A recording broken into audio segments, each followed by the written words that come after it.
పలకరించాలి. అతను పలకరించాలని ఎందుకు పలకరించడం అనేసి కన్ను తిప్పాడు. మళ్ళా డైవర్స్ తీసుకుని మళ్ళా మెయిన్ రోడ్ తెచ్చుకొని మళ్ళా వెళుతూ ఉంటే కేఎస్ ప్రకాశ్‌రావు గారు ఎదురయ్యారు.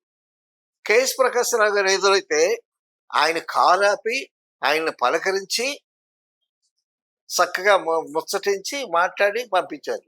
ఓకే. నా నెత్తి మీద పాలు పోసాడే కేఎస్ ప్రకాశ్‌రావు గారు అన్నాడు. అంటే ఒక సినిమా ఫ్లాప్ అయితే ప్రొడ్యూసర్ పరిస్థితి ఏంటి? అదే సక్సెస్ అయితే ఏంటి? అలాగే కేఎస్ ప్రకాశ్‌రావు గారు 'ప్రేమనగర్'తో ఒక మంచి లైఫ్ ఇచ్చాడు కేఎస్ ప్రసాద్ గారు. అలాగే కేఎస్ ప్రసాద్ గారి కొడుకు రాఘవేంద్రరావు గారు, ఆయన కూడా 'దేవత' అనే సినిమా ఒక హిట్ ఇచ్చి, అందుకే కేఎస్ ప్రకాశ్‌రావు గారన్నా, తర్వాత రాఘవేంద్రరావు గారన్నా, బాపయ్య గారన్నా. బాపయ్య గారు నాయుడు గారు తీసినటువంటి తెలుగు సినిమాలన్నింటినీ హిందీలో చాలా అద్భుతంగా తీశాడు. అక్కడ కూడా ఆయన 2 సంవత్సరాలు అక్కడే ఉన్నాడు హిందీ సినిమాలు చేస్తూ. 2 సంవత్సరాల తర్వాత మెడ్రాస్ వచ్చాడు ఆయన బాపయ్య గారు. సో ఆ విధంగా రామానాయుడు గారి ఒక్క సినిమా ఎంతమందికి ఉపాధి కల్పించిందంటే, తర్వాత ఎంతోమంది డైరెక్టర్స్, ఎంతోమంది టెక్నీషియన్స్, ఎంతోమంది చాలా కొత్త డైరెక్టర్స్కి అవకాశం ఇచ్చి వాళ్ళని నిలబెట్టాడు. బి గోపాల్ గాని ఎటువంటి డైరెక్టర్స్ వచ్చారు అక్కడి నుంచి, మురళీమోహన్ రావు అని, కొత్త వాళ్ళందరికీ, నాగేశ్వరరావు ఒక ఆయనకి, వాళ్ళందరినీ ఎంకరేజ్ చేసి చాలా అద్భుతంగా ఒక ఫిలిం ఇండస్ట్రీని ఎక్స్పాండ్ చేశాడని చెప్పుకోవచ్చు. 150 సినిమాలు తీశాడంటే మరి ఎంతమంది టెక్నీషియన్స్, ఎన్ని జీవితాలు బాగుపడ్డాయి. ఆ విధంగా ప్రేమనగర్ని చాలా గొప్పగా ఘనంగా చెప్పుకోవాల్సినటువంటి పరిస్థితి.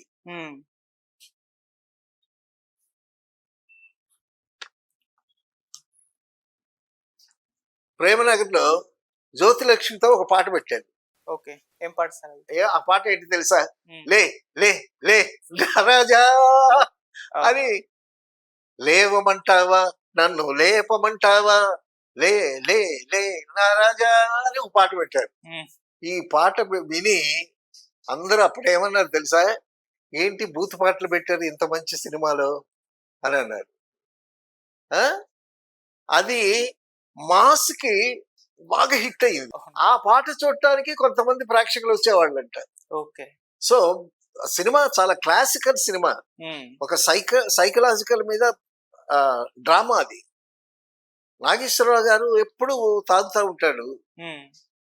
ఈవిడేమో వాణిశ్రీకి ఈవిడ పిఏ, తాగొద్దని చెప్పిన తాగకుండా ఉండలేడు కదా. తాగొద్దని చెప్పడానికి ఈవిడికి యాక్సెస్ కూడా ఉండదు, ఎందుకంటే షీఈ్ వర్కింగ్ అండర్ హిమ్ కాబట్టి చెప్పలేదు. పక్కన రాజబాబు కామెడీ ఒకటి ఉంటుంది. ఆ రాజబాబు ఏమో తెగ అందిస్తుంటాడు, గ్లాసులో పోసి అందిస్తూ ఉంటాడు, ఈయన తాగుతూ ఉంటాడు. సో అటువంటి పరిస్థితుల్లో ఈవిడేమో అభిజాత్యం ఎక్కువ వాణిశ్రీకి. సో ఆ సైకలాజికల్ డ్రామాల మీద వెళ్ళేటటువంటి కథ అది. సో ఒక క్లాసికల్ టచ్తో వెళుతూ ఉంటుంది. సైకలాజికల్ డ్రామా కూడా ఆడియన్స్ని హార్ట్ టచ్ చేస్తుంది. అంత అద్భుతంగా రాశారు ఆత్రేయ గారు. అందులో ఒక మాస్ సాంగ్ కావాలి అని లే లే లే నా రాజాని ఎల్ఆర్ చేత పాడించారు. ఈ లే లే లే అంటే ఆడియన్స్ కుర్చీలో నుంచి లేచిపోయినటువంటి హుషారు అనమాట. సో ఆ విధంగా ఒక మాస్ సాంగ్ కూడా పెట్టారు ఆ సినిమాలో. సో అది కూడా ప్లస్ అయింది వాటికి. తర్వాత నాగేశ్వరరావు గారు లవ్ చేస్తారు ఈవిడ్ని, ఈవిడ కూడా లవ్ చేస్తుంది. లవ్ చేసిన తర్వాత వీళ్ళిద్దరిని, అందులో సత్యనారాయణ క్యారెక్టర్ ఒకటి ఉంటుంది, నాగేశ్వరరావు గారి బ్రదర్ క్యారెక్టర్. సత్యనారాయణ గారికి వైఫ్ ఈశ్వరలక్ష్మి ఎవరో వేసినట్టున్నారు. సో ఈ వీళ్ళిద్దరి ప్రేమని భగ్నం చేయాలి. దానికోసం ఒక ప్లాన్ చేసి ఒక బంగారు వస్తువు ఒకటి పెట్టి ఈవిడ దొంగిలించినట్టు సృష్టిస్తాడు. సృష్టించేసరికి ఒక్కసారి నాగేశ్వరరావు గారు బిత్తరపోతాడు. నేను ప్రేమించినటువంటి అమ్మాయి నన్ను కూడా ప్రేమించింది. సో నా జీవిత భాగస్వామిని అయితే ఈ ఐశ్వర్యం అంతా అనుభవించేది ఆవిడే కదా, ఎందుకు దొంగతనం చేసింది అని ఇందాక కూడా అనుకున్నాం. లత ఎందుకు చేసేవి ఈ పని? Very famous dialogue. అవును. అనేసరికి అభిమానవతి కదా మానస్త్రీ, ఆత్మగౌరవం దెబ్బతిన్నది. నన్ను అవమానిస్తున్నారా, నన్ను అనుమానిస్తున్నారా అని అంటది. అని మనసు విరిగిపోద్ది. ఆ సీన్ లో చూడాలయ్యా, నిజంగా చాలా అద్భుతంగా యాక్ట్ చేశారు అవును. నాగేశ్వరరావు గారు. కానీ ఎందుకంటే దొంగతనం చేసి పట్టుబడినట్టు సీన్ క్రియేట్ చేశారు వాళ్ళు. సో నాగేశ్వరరావు గారు ఏమనుకున్నాడు, హీరో ఏమనుకున్నాడు, నిజంగా దొంగతనం చేసింది అని అనుకున్నాడు. రెడ్ హ్యాండెడ్ గా పట్టుబడింది కదా. సో ఈవిడేమనుకున్నది, అయ్యో నా మీద ఇంత నన్ను ప్రేమించినటువంటి వ్యక్తి నన్ను అనుమానిస్తున్నాడా అని ఈవిడ బాధ.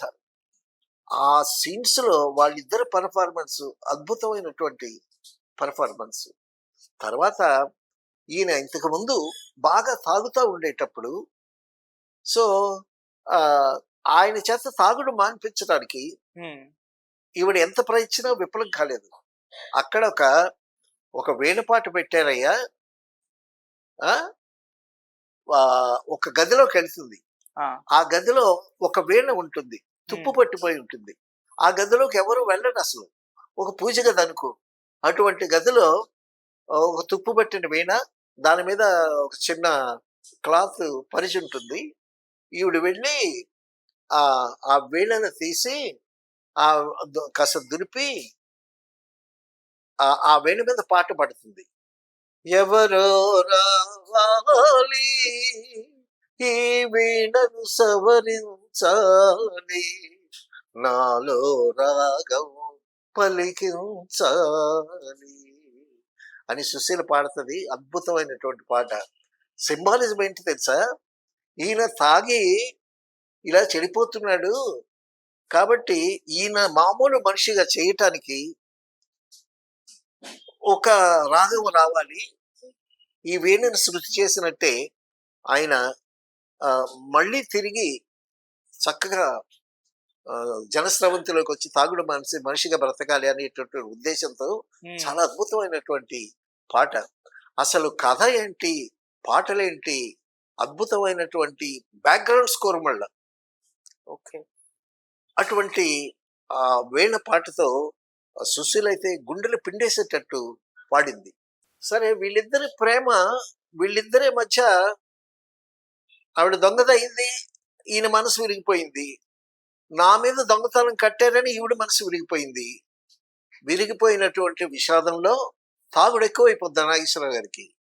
తాగుడు ఎక్కువైపోయి అప్పుడు పడతాడు. అప్పుడు అద్భుతమైనటువంటి పాట నాగేశ్వరరావు గారు. ఈ తాగి ఒక సీన్ లోనయ్యా నాగేశ్వరరావు గారు వాణిశ్వరుని కొడతాడు. కొడితే రక్తం కారుతుంది. అంతకుముందు తాగొద్దని చెప్తుంది. తాగొద్దని చెప్తే నేను తాగటం ఆపడిన. సరే, కొడితే రక్తం కారుతుంది. గ్లాసులో రక్తం పట్టి ఇది తాగండి అనేస్తుంది. అద్భుతంగా ఉంటుంది ఆ సీన్. అప్పుడు సో వీళ్ళిద్దరు మనసులు వికలమైపోయాయి. ఆ ప్రేమలో ఒక విషబీజం పడింది. అప్పటి నుంచి ఈయన తాగుడు ఎక్కువైపోతుంది. తాగుడు ఎక్కువైపోయి అప్పుడు మొదలు పెడతాడు పాట. మనసుగతి ఇంతే మనిషి బ్రతుకింతే, పాడు. మనసున్న మనిషికి సుఖము లేదింతే, మనసుగతి ఇంతే. మనం గొప్పగా పాడతామని కాదు, ఈ పాటలు జ్ఞప్తికి తెచ్చుకోవటం, నెమరు వేసుకోవటం. పాట హమ్ చేస్తేనే గుర్తొస్తుంది. అంతా మట్టేనని తెలుసు, అది ఒక మాయేనని తెలుసు, తెలిసి వలచి విలపించుటలో తీయదనం ఎవరికి తెలుసు, మనసు గతి ఇంతే మనిషి బ్రతుకింతే, మన ఎపిసోడు ఇంతే. ఏమి రాశాడు ఆత్రేయ గారు. అవును. అంతా మట్టేనని తెలుసు, అది ఒక మాయేనని తెలుసు, తెలిసి వలచి విలపించుటలు. తెలిసి తెలిసి కూడా ప్రేమిస్తాం. తెలిసి తెలిసి ప్రేమించి ఆ ప్రేమ విఫలమయ్యేటప్పుడు ఆ బాధ అనుభవించడంలో కూడా ఒక తీయదనం ఉంది. ఆ తీయదనం ఎవరికి తెలుసు అంటే ప్రేమ విరహము కూడా సుఖమే కాదా అని అన్నాడు పింగళి నాగేంద్రరావు గారు. ప్రేమించి నువ్వు ఒక అమ్మాయిని ప్రేమించావు అనుకో, ఎప్పుడైనా ప్రేమించావా? లేదు, నీకు చేత కదండి. ఒక అమ్మాయిని ప్రేమించి ఆ ప్రేమ విఫలమైపోయినా ఆ అమ్మాయిని తలుచుకుంటూ నువ్వు విరహం అనిపిస్తూ ఉంటావే, ఆ విరహంలో ఉన్న తీయదనం ఎవరికి తెలుసు అనేటటువంటి ఉద్దేశంతో పింగళి నాగేంద్రరావు గారు ఎప్పుడో రాశాడు. అలాగే ఆత్రేయ గారు ఇక్కడ తెలిసి వలచి విలపించుటలో తీయదనం ఉంది, అది ఎవరికి తెలుసు అని అంటాడు. ఇప్పటి వరకు ఆ పాట ఇంకా వినిపిస్తూనే ఉంటుంది. మనసు గతింతే ఇది. అవును. తర్వాత లాస్ట్కి వచ్చేసరికి ఈ భగ్న ప్రేమికుడు అయిపోతాడు నాగేశ్వరరావు గారు. భగ్న ప్రేమికుడు అయిపోతాడు, ఆవిడేమో దూరం అయిపోద్ది. సో నా ప్రేమ ఫలించలేదు, నా ప్రియురాలు ఫలించలేదు, నా జీవితం సర్వనాశనం అయిపోయింది, ఈ బంగళాలు ఎందుకు, ఈ రిచెస్ ఎందుకు, ఈ వైభవంతుడు, ఈ ఐశ్వర్యం అంతా నాకెందుకు అని క్లైమాక్స్ లో ఎవరి కోసం ఎవరి కోసం ఈ ప్రేమ మందిరం, ఈ శూన్యనందనం, ఎవరి కోసం ఎవరి కోసం ఎవరి కోసం, అప్పుడు ఉంటదయ్యా ఆడియన్స్ థ్రిల్. అద్భుతంగా పిక్చరైజ్ చేశారు కేఎస్ ప్రకాష్ రావు గారు. సో ఈయన ఆఖరికి ఇక జీవితం ఎందుకు, ఈ ఐశ్వర్యం, ఈ రిచెస్ అని నాకు అక్కర్లేదు, అది ఇదని విషం తాగేస్తాను. ఓకే, నాగేశ్వరరావు గారు ట్రాజడీ. అవును, విషం తాగేస్తాడు, గ్లాస్ నిండా తాగేస్తాడు విషం. ఇది తెలిసి వాడిశ్రీ కారులో పరిగెత్తి వస్తుంది. ఓకే, పరిగెత్తి వచ్చి ఆవిడ కారులో రావటం, ఈయన విషం తాగటం, ఈ పాట, ఈ క్లైమాక్స్, అది ఇది. సో గందరగోళమైనటువంటి అద్భుతమైనటువంటి చాలా రీ రికార్డింగ్.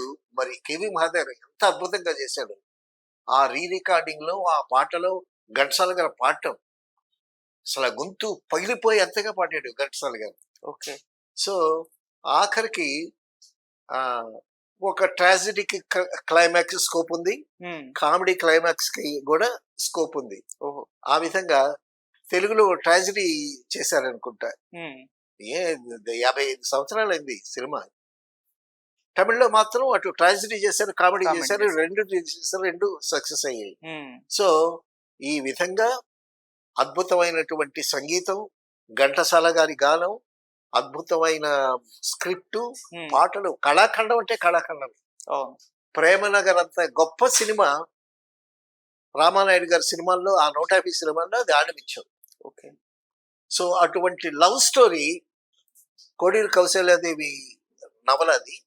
అటువంటి లవ్ స్టోరీకి ఆత్రేయ గారి మాటలు, పాటలు, ఆ ఫోటోగ్రఫీ, ఆ సంగీతం, ఆ పాటలు, sets, Rajababu comedy, Rajababu Ramaprabha comedy, అది ఎంత బాగుంటుంది ఎంటర్టైన్మెంట్.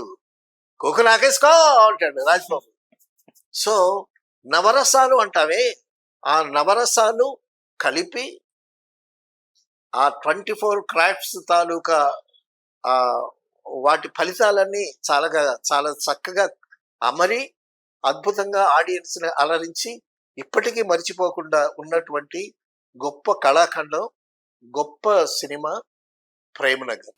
సార్ మీరు కూడా బాగా లీనమైపోయి ఆ నవరసాలు పండిస్తూ మరి ఎక్స్ప్లెయిన్ చేస్తున్నారు సార్ ఆ స్థాయిలో. అంటే అది ఒక్కొక్కటి అలా ఇన్స్పైర్ చేస్తుంది. ఒక మంచి సినిమా, ఒక మంచి పాట, ఒక మంచి మాట, అది ఇన్స్పైర్ చేస్తుంది. అట్లా ఇన్స్పైర్ చేసినటువంటి ఆత్రేయ గారు, కేవి మహాదేవన్ గారు ఎక్కడున్నారు కానీ, రామానాయుడు గారు, వాళ్ళందరూ చాలా మంది దివంగతులు అయ్యారు.